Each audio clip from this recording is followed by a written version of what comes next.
이번 편은 대만 여행 마지막 편으로 렌트카로 타이페이를 떠나서 대만 중부에 있는 타이중시 레인보우 빌리지와 가오메이 습지, 그리고 귀국에 앞서서 타오유안시에 있는 딸시 올드 스트리트 다녀온 이야기를 하겠습니다. 숙소가 있는 타이페이 단수이구에서 타이중까지는 약 106km 거리로 고속도로를 경유하는데도 불구하고 2시간 30분 걸립니다. 먼저 찾은 곳은 마을을 알록달록하게 칠한 레인보우 빌리지입니다. 타이중시 남툰구에 있는 조그만 마을인데요. 727평방미터, 약 220평 정도고요. 아주 낡은 서너 채 정도의 블록 재질로 건축된 집만 있고요. 마을이라 하기에는 좀 민망합니다. 이곳은 국민당이 공산당에 패한 후에 대만으로 이주해온 군인과 그 가족들이 살았던 관사로요. 시간이 흘러서 낡은 지구를 재개발을 추진하던 중에 황용부 할아버지가 벽을 알록달록하게 칠하면서 외부에 알려지고 관광 명소로 인정을 받아서 보존하게 되면서 명소가 된 곳입니다. 안타깝게도 황용부 할아버지는요, 2024년 1월 23일 101세의 나이로 천국에 가셨다네요. 하지만 지금도 자원봉사자의 손길이 이어져서 알록달록하면 진화를 거듭하고 있습니다. 레인보우 빌리지는요, 주차장 바로 옆에서 찾기가 아주 쉬워요.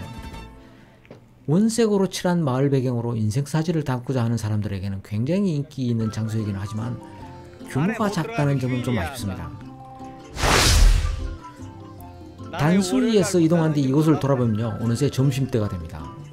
타이중에 와서는 대만을 대표하는 음료 버블티를 가장 먼저 만든 원조집이라고 할 수 있죠. 춘수당 본점을 찾아가지 않을 수 없습니다. 이곳은 주차할 장소가 마땅치 않아서 먼 곳에 주차하고 시내를 한참 걸어서 도착했는데요. 1시간 기다려야 자리가 난다고 했습니다. 뭐 아무리 맛있어도 그렇지 1시간 기다리는 것 자체가 마땅치 않았는데, 이 종업원 놈이 기다리는 동안 식당 앞에 모여서 건물을 가리지 말라면서 옆으로 비키라고 신경질적인 태도를 보였어요. 일단 저는 이제 일행을 조용히 옆 장소로 옮긴 뒤에 종업을 불렀습니다. 그리고 종업원은 찾아온 손님에게 친절해야 할 의무가 있는데도 태도가 아주 불량하다면서 컴플레인을 제기했더니 곧바로 사과한 뒤 없었다고 했던 자리를 마저 금방 마련해 주는 거 아닙니까? 뭐 이런 개 같은 경우가 있나요? 만약에 종업원의 무례함을 어쩔 수 없다라면서 받아들였다면요, 나는 한마디로 호구가 됐을 겁니다. 하지만 춘수당에서 유명한 공푸면과 버블티는 아주 좋았습니다. 타이중에 가신다면 꼭 맛보시기 바랍니다. 타이중시에는 역사는 짧지만 아름다운 자연유산 가오메이 습지가 있습니다. 끝없이 펼쳐진 습지 위로 조성된 데크를 따라 걷다 보면요, 습지의 얕은 물에 지는 해가 반사되면서 마치 수면이 거울처럼 바뀌고 환상적인 석양을 만들어냅니다. 여기에다가 바람을 따라 돌아가고 있는 풍력 발전기하고요, 데크를 걷는 사람이 물 위를 걷는 듯 보여서 수묵화 한 점처럼 느껴집니다. 이 습지는 타이중 시내로부터 북동쪽 바닷가에 있고요. 대만에서 두 번째로 높은 3,886m 높이의 설산에서 발원해서 타이중 인근 지역으로 흐르는 다자강 하류에 있습니다. 이곳은 평범한 바닷가였는데요. 일본이 타이완을 식민 지배할 때 해수욕장으로 개발했지만 태풍, 강으로부터 유입되는 퇴적물, 강한 바람으로 중단이 됐고요. 오랫동안 정치가 되어들었습니다. 하지만 자연의 힘은 위대해서요, 인간의 개입이 줄어들자 생태계가 되살아나고 철새들이 찾아왔습니다. 이곳의 아름다움이 아름아름 알려지면서 관광객이 모여들었고요. 2000년 생태보전지역으로 지정되면서 관광객을 유치할 수 있도록 광대크를 설치하자 더 많은 관심을 받고 있습니다. 가오메이 습지 지역은 좁은 해안평야와 산지 사이에 있었어요. 바람이 좁은 공간을 따라서 흐르면서 속도가 더욱 높아지는 통풍 효과가 발생하는 곳입니다. 그뿐만 아니라 타이중 지역은요, 방간하서 기온차가 굉장히 심하고 해류풍과 기후의 순환이 아주 활발한 지역입니다. 이 때문에 초속 5, 6m의 바람이 끊임없이 불어와서 풍력 발전에 이상적인 곳입니다. 바람을 활용하기 위해서 2004년부터 풍력 발전기가 설치되기 시작하면서 지금은 한 10기 이상이 배치되어 있어요. 이곳을 방문해 보면 자연을 지배하려는 인간의 의도가 얼마나 무모한 것인지, 자연의 회복력이 얼마나 대단한지를 알 수 있습니다. 환경 훼손 없이 인간에게 필요한 전기를 생산한다는 것을 보면 훼손 없이도 어쩌면 인간이 원하는 바를 이룰 수도 있겠다라는 생각을 하게 했습니다. 이곳의 자연이 아름답기는 하지만 장난 아니게 바람이 붑니다. 옷을 잘 여미고 찾아야 되고요. 해가 질 무렵이면 관광객이 아주 막 몰려듭니다.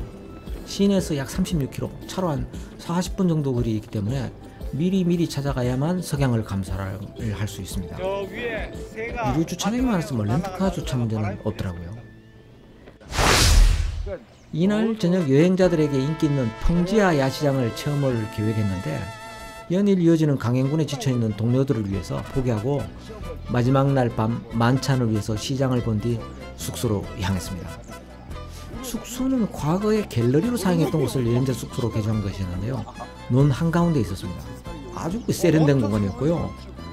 노아노아 아트 가든이라는 곳인데요. 이 숙소는 중심에서 멀리 떨어져 있어서 대중교통을 이용하는 뚜벅이 여행자는 가기 어렵겠더라고요. 하지만 렌트카 여행자에게는 아주 최고의 선택지였습니다. 조용했고요. 청결하고 공간 또한 아주 넓었습니다. 한국인을 처음 받아봤다는 숙소 주인의 환대는 기분을 더욱 좋게 만들었고요. 보답하는 차원에서 체크아웃할 때 처음 모습 그대로 만들어준 뒤에 돌아왔습니다.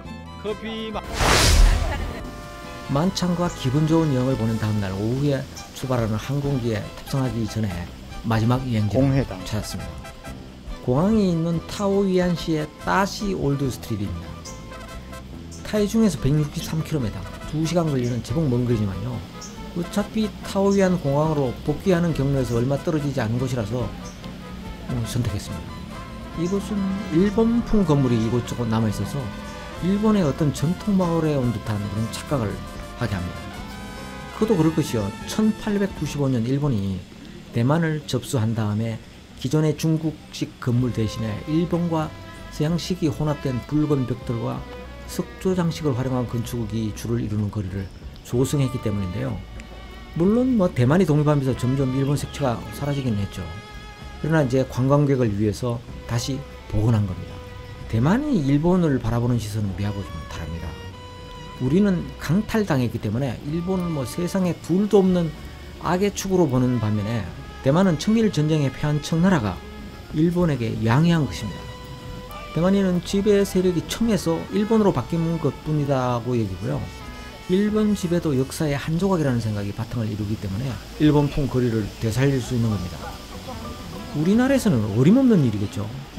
따시를 유명하게 만드는 데는 두부가 일조를 했습니다. 이곳의 맑고 미네랄이 풍부한 물로 제조한 두부는요, 탄력이 있으면서 부드러운 식감을 가지고 있습니다. 특히 두부를 한번 삶은 뒤 다시 눌러서 수분을 제거하는 건두부가 일품입니다. 숯불에 굽거나 간장에 절인 것으로 껍질이 진한 색을 띠기에 생소할 수는 있겠지만 일단 맛을 보면 생각이 달라집니다. 그 중에서도요, 라오아보 시엔루우간이 가장 유명한 식당으로요. 이곳은 항상 손님이 붐벼서 눈에 딱 띕니다. 가격도 안 비싸니까 따시 올드 스트릿을 여행한다면 반드시 찾아보기 바랍니다.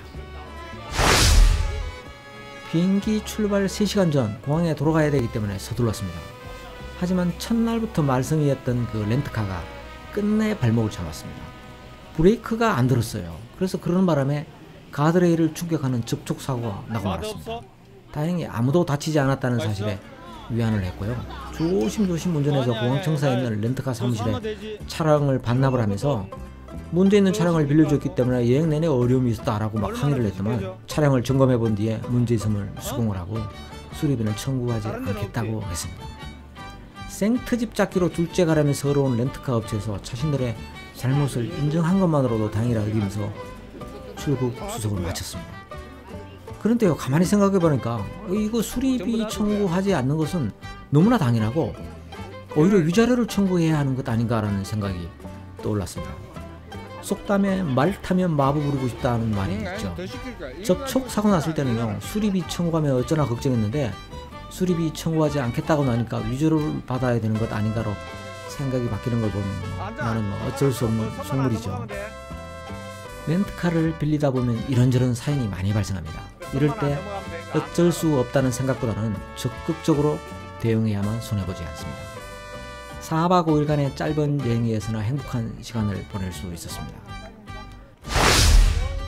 5월에서 6월은요, 아르메니아, 조지아, 터키, 불가리아, 루마리아, 헝가리 여행을 계획하고 있습니다. 여행 다녀온 뒤에 아름다운 영상과 재미있는 이야기를 다시 전하겠습니다. 감사합니다.